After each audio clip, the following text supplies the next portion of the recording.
Just a few minutes ago, The Chosen released their Season 5 teaser trailer, so let's talk about it.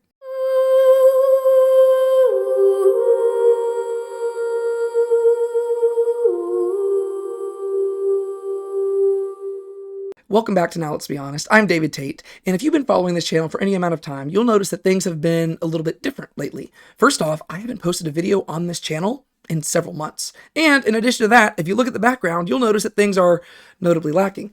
And both of those can be explained by the same exact reason, and that's because I'm actually getting married in a little bit over a month. And the last several months have been so busy with teaching and preaching and coaching and wedding planning and preparing my new house and getting it ready that I really just haven't had a lot of time to sit down and make a YouTube video. If you want to see what I've been up to during that time, you can go to my other, much smaller channel, which is just my name, David Tate, and you'll see my Bible studies and my sermons and stuff that I've been preaching and stuff like that. But I really just haven't had any time to focus on Chosen-related content or things that I specifically make for this channel, but that changes today because The Chosen did release a teaser trailer for Season 5, and so I figured we'd sit down for a few minutes, we'd take a look at it, and I guess I just give my early thoughts and reactions, and so that's what we're going to do. I have not watched it yet. You're going to watch it with me, and then we're going to talk about it, and then I'm going to probably wrap this up and go back to moving stuff into a new house. So, let's get to it. And we are hitting play. Listen carefully, because I'm going to tell you what is about to happen.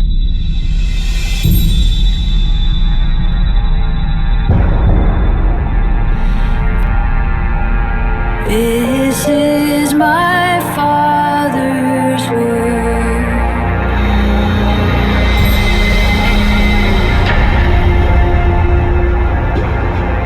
Oh, let me never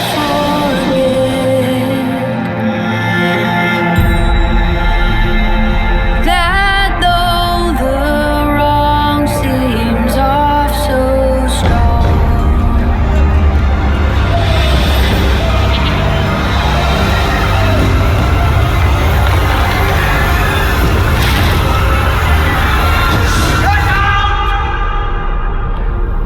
Is coming. God is the ruler yet. Wow. Okay. I actually really enjoyed that teaser. The Chosen always does a really good job with their teaser trailers. I feel like in between seasons, I always kind of underestimate how good the next season's going to be. And I'm always like, okay, well, I know where the story's heading, and I guess we'll just kind of see how it pans out. But then I watch it, and I'm like, ooh, I think I just get excited at the very notion of seeing how they're going to adapt the stories that we know. And I know that that's not really how the creators want us to approach the show, because I know that they want us to approach it kind of like as its own thing and just enjoy it for the storytelling elements. But as somebody who is a self-proclaimed Bible nerd, I can't help but get excited to see how these things are going to be adapted. And there's a lot of little clever things that I really like that they did in there. And so really quick, I'm going to play this again, and we're just going to go through it a little bit more frame by frame and just talk about little things that stick out to me. Not going to be like a super detailed analysis, but I'm probably going to gush longer than I anticipate. So let's go look through it one more time. Listen carefully, because I'm going to tell you what is about to happen. All right, so just right there, just to like look at this right here. Let me see if I can go back to this shot right here. So this is a shot that we've seen them promoting for a while. We just get to see Jesus and his disciples at the Last Supper. First off, it looks really nice. I do find it very interesting how they have them sitting down, because they've kind of like it surprises me that they didn't do it in the more traditional sense of like how it historically would have been. I think I saw something where they were talking about why they don't have them reclining, and I think it was more for aesthetic reasons from a cinematography perspective. And to be fair, this does look pretty good. Part of me does wish that you had them just like reclining, because, I mean, even in the last season, we saw a bunch of, I think it was like the Romans, I think it was never Pilate met with Herod Antipas. Or no, yeah, it was Pilate and Herod Antipas, and they were reclining around a table, and it looked pretty good. But I imagine, honestly, it's probably because they didn't want the actors having to be lounging like that for several hours filming this, because it probably would have been uncomfortable. But just that opening shot right there is really good, and we just get to see the setup for the Last Supper. Then we fast forward, and he says he's going to tell them what's going to happen here. And then we cut to the stuff. I think my favorite parts of this teaser are the stuff that's outside the Last Supper. So here we have Jesus walking in to the temple. And what I think is interesting about this shot, just by itself, is that it seems like this is prior to him going around and like clearing the, I don't know, actually, because it seems like he's heading into the inner area right here to confront the religious leaders. So maybe this is after he's already started flipping tables and stuff like that. Like he's got the whip in his hands. I was thinking that this is just people watching him walk in, which honestly I'd never considered. But since he did enter into Jerusalem on a donkey the day before, I imagine in the show they're probably going to condense it down into just one day right there. But most likely this happened the next day after he came in on a donkey. I never really considered this, but people probably would be watching him as he walked in there. Whereas I've kind of always just imagined him like walking in and then brandishing the whip. But no, everybody's eyes are probably on him here. But I'm assuming this actually is probably afterwards because you can see some of the booths and stuff here. And he would have flipped the tables and stuff out in the court of the Gentiles. And then most likely, once you walk through here, you're heading into the court of like the Israelites and stuff like that. Or I think it's called the court of the women, actually. All right.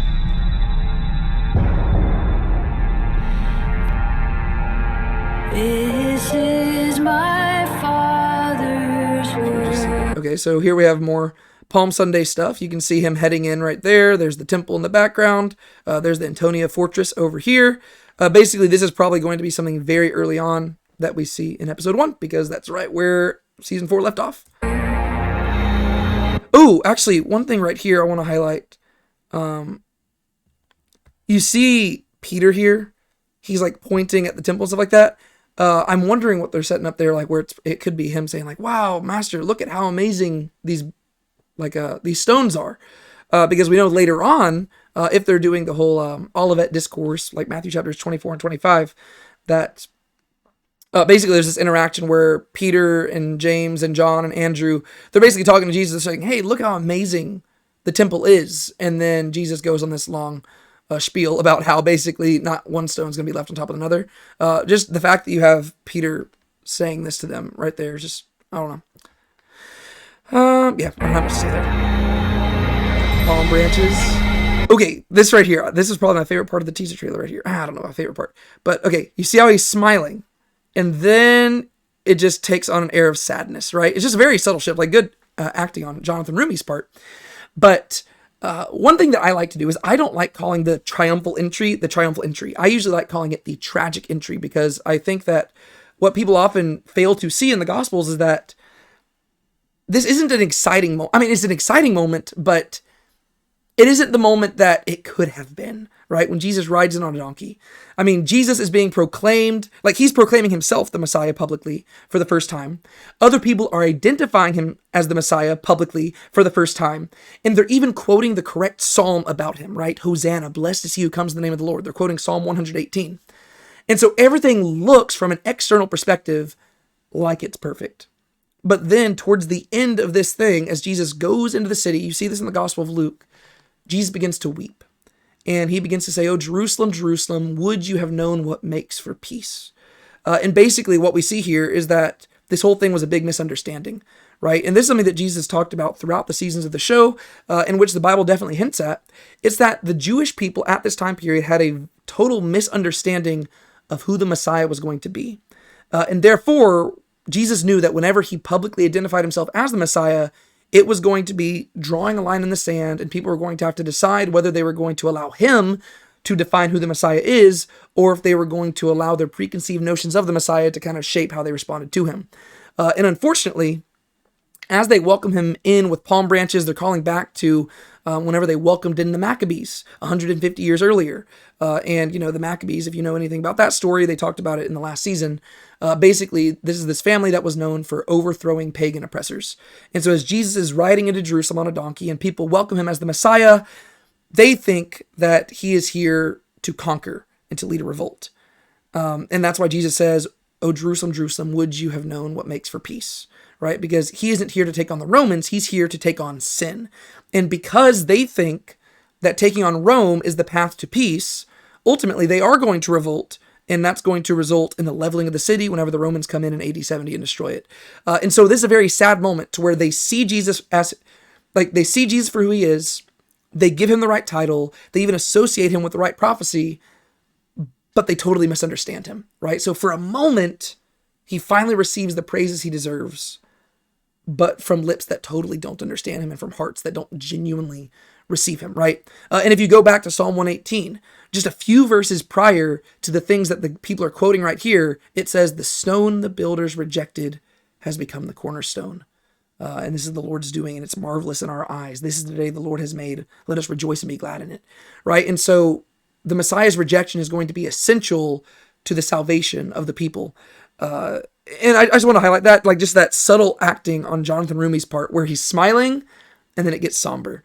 I feel like that's probably how it was for Jesus right here, to where he's like, yes, finally people will recognize me for who I am, but they actually don't. And it's just such a sad moment. All right, we got Pontius Pilate here staring out at the city. He's going to be going through it. Oh, I like this little statue over here. That's kind of fun. This is, correct me if I'm wrong, I'm pretty sure this is Caiaphas, the high priest. And I imagine that this is probably whenever he's meeting up with Judas. Because there we go. Yeah, so we got Judas here. We got him with Shmuel. I think we all kind of guessed that in the way that season 4 was kind of playing out, that Shmuel was going to be the person through whom Judas went to basically agree to betray Jesus. And I imagine that is what he is doing right here, right? He has contacted Shmuel, and Shmuel is apparently taking him here so that he can conspire to hand Jesus over. And I imagine that this interaction right here will end up with Judas receiving some money. Let me never forget. So this is Jesus just looking out.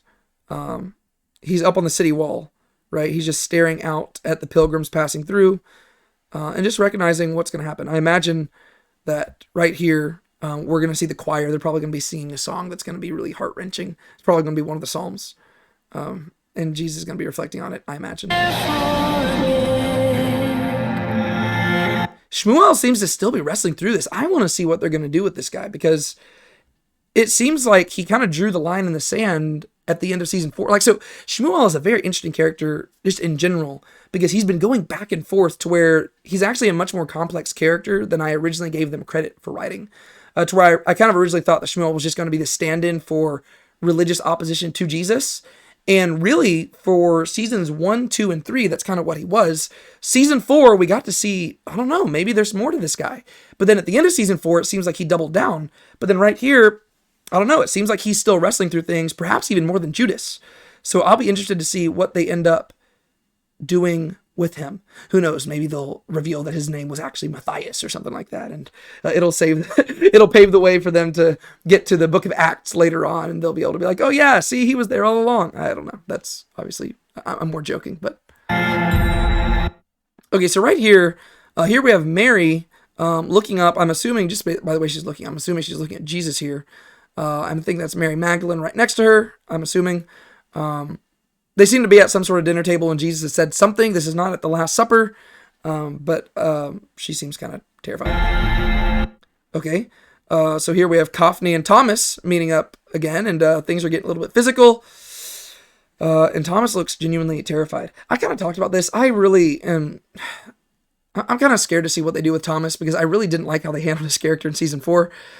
First off, I just don't like the whole doubting Thomas trope. I think that people kind of take that beyond what scripture intended. And I think that what they did with Thomas's character in the last season kind of, y'all have heard me go on my rant about that. I don't need to go into that again. I'm just kind of nervous what they do with him, because if they are going to keep taking Thomas down this path, we got to realize that seasons 5 and 6 all deal with the crucifixion, and the resurrection isn't even happening until season 7. And so that means that most of season 4 was Thomas moping around. And then that means that seasons 5 and 6 will also be Thomas moping around, which means that for pretty much half of the show, Thomas is going to be just moping around, because the next few seasons take place over the course of like 6 days. And so I'm hoping that they do something to kind of take him out of that, but I don't know. I'll be interested to see what they do with Thomas's character. One thing, That though the wrong seems all right, this is cool right here. We actually get to see Jesus making the whip. This is something I'm excited about, because I don't know, I hear a lot of people talking about, like, I think to justify their anger towards people, they're like, hey, Jesus got angry sometimes and he acted out impulsively. Jesus was angry whenever he went and stormed the temple, but it wasn't an impulsive action, right? He sat down and he chose to make this whip of chords. And so right here we see him. We actually get to see him probably using his carpentry skills, right? Or his craftsman skills, to where he's got a little knife, he's cutting edges into this, and he's basically creating this whip. And I think it's cool that they're going to show us that, and I'm interested to see what they explore with that, because here you see that Jesus is by himself, even though, I just noticed that somebody is looking from the background. I think that's, is that John? That's actually kind of funny. I did not even notice that, but you do actually have a character in the background there, just kind of like peeping around, seeing what Jesus is doing. And I imagine that probably is John, because then he'll be able to write in his gospel that Jesus made this whip out of cords, right? Yeah, but so I'm interested to see what they explore here, to where we're going to actually have to see Jesus kind of probably vocalizing what he is about to go do, or what he is concerned about whenever he goes and does it. Which actually, you know what? I take back what I had said earlier in this video, because I had said that I figured that they were going to have Jesus riding into Jerusalem on a donkey, and then immediately going and flipping tables. But this would go against that, right? Because this is at nighttime and he's making the whip. And so I guess that they're going to do it how the Gospels say, right? He's going to ride in, he's going to look at the temple, he's going to leave, and then the next day he will go and do that. And so I imagine that this is at night, probably in the first episode, to where Jesus goes into the temple, then he comes back home and he starts working on this. Yeah, cool.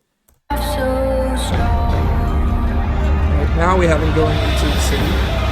He sees the money changers. Okay, this is interesting right here. So, one thing, so we see, like, first off, the editing here is great. Like, where we see, like, the whip, and then the moment the whip hits, boom, the door kicks in. We see that these are Romans storming this room. One thing that has just been interesting in the show, and I think they do it for drama's sake, is that we've seen that the Romans take a much bigger, like, the Romans have been more involved in Jesus' ministry than we typically see. Right? Because in the Gospels, really, the Romans don't really show up that much until the crucifixion of Jesus, right? Because primarily, Jesus is, like, the conflict that Jesus came into in his ministry was primarily with the religious leaders, and the only reason the Romans got involved is because the religious leaders needed them to give approval of Jesus' execution. And so we don't really have any Roman opposition to Jesus during his ministry as detailed in the Gospels. That isn't to say it didn't happen. It could just be that the gospel authors chose not to focus on it, but we do have that emphasized more in the show. And once again, that could just be for dramatic purposes, but I really have I have no idea why they would be storming into this room right now. I don't know if this is related to Jesus. I don't know what it's related to, though it could be related to this guy right here, because we see that Simon Z is afraid, and so it could be that the Romans are searching for zealots or something like that. And that looks like that could be Atticus right there.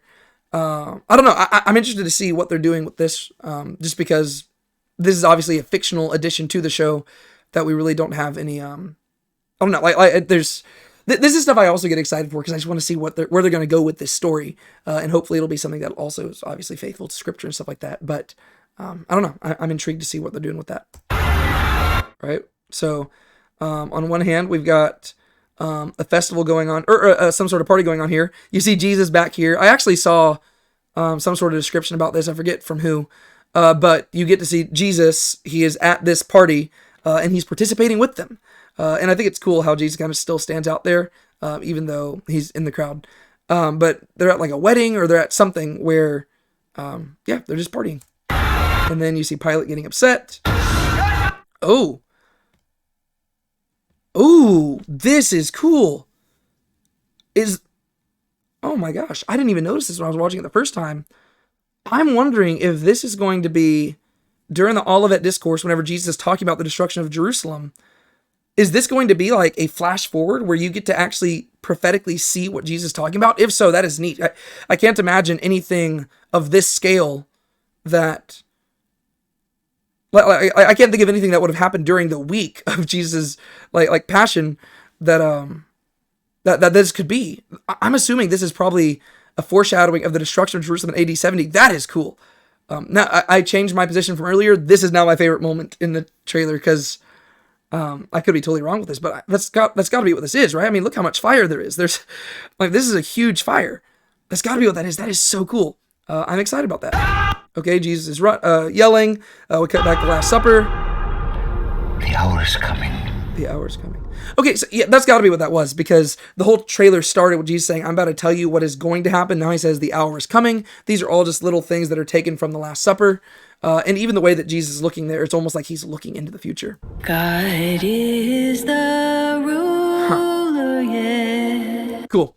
All right, so there is the teaser trailer for season 5. Honestly, that's why I like doing these reactions and doing like these little breakdowns, because the more you break it down, the more excited you get. I am so much more excited having looked through this trailer with y'all than I was just watching it at first. And I was already excited then. So yeah, there is my reaction to the teaser for season 5. If there's anything I missed or anything that you want to talk about, please let me know in the comment section down below. I don't know when my next video is coming out because I still have a lot of moving to do. And as you can see, this is all going to change pretty quickly because I'm moving into a new house and I will have a totally new backdrop and setup and stuff like that. Don't know when that all is going to be ready, but whenever I get a chance, I will sit down, make some videos because I like interacting with y'all and I miss interacting with y'all. And so my name is David Tate. This is Now Let's Be Honest. Be sure to keep a smile on your face. Don't let anybody steal your joy. Remember who you are, and I will see y'all next time.